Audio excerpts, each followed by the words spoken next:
The rift between the United States and Israel appears to have widened, with reports that President Donald Trump launched an expletive-filled attack on Israeli Prime Minister Benjamin Netanyahu during a phone call this week. According to Axios, Trump warned Netanyahu that, quote, "everyone hates you," and reportedly claimed he had helped keep the Israeli leader out of jail.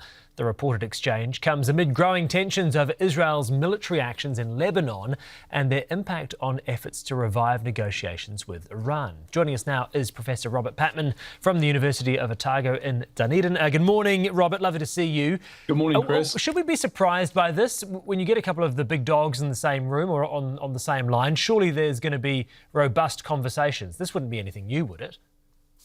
Well, there have been tiffs in the past between Mr. Trump and Mr. Netanyahu, but I think this one is much more serious. And the reason that Mr. Trump is so frustrated is that he desperately wants to exit from this conflict with Iran. He's looking for a ceasefire deal that he can sell to the American people as a victory. But at the moment, Mr. Netanyahu's campaign in Lebanon is effectively thwarting this. The Iranians reportedly broke off discussions with the Americans via the intermediaries of Pakistan a few days ago because of the continuing Israeli offensive in southern Lebanon.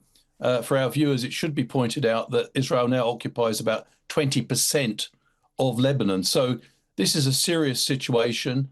And the tensions, I think, really came into sharp focus yesterday, Chris, when Mr. Trump said after the phone call that Israel will be de-escalating in southern Lebanon, but subsequent reports show anything but a de-escalation. And Mr. Netanyahu seemed to confirm that Israel will not be discontinuing its activities in Lebanon until its security objectives against Hezbollah are completed. The summary of Trump's remarks to Netanyahu included, quote, "You are effing crazy. You'd be in prison if it wasn't for me. I'm saving your ass. Everyone hates you now." How much does Israel need the United States, and how much does Netanyahu need to keep Donald Trump sweet? Well, Israel desperately wants America to be behind it. America's support, both diplomatically and militarily, has been the key to what has been a very forward-leaning Israeli foreign policy, one which denies the prospect of political self-determination for the Palestinians, and also has facilitated Israel targeting its enemies in the region, including Iran. At the same time, it's unlikely that Mr. Trump would relish the prospect of escalating this argument with Netanyahu to a higher level even further, because Israel has tremendous clout within the US political system. So I think there's this is obviously a very important divergence between the two countries. It's always been predictable in a sense, but I think it would have been averted had Israel and the United States been successful quickly with their attacks on Iran starting on the 28th of February. They, as we know, they weren't successful. They were not able to overthrow the regime.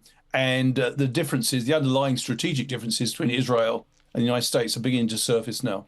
How important is it that the United States is seen to be in control of that situation when seemingly the Iran situation is getting out of its control, or has been out of its control?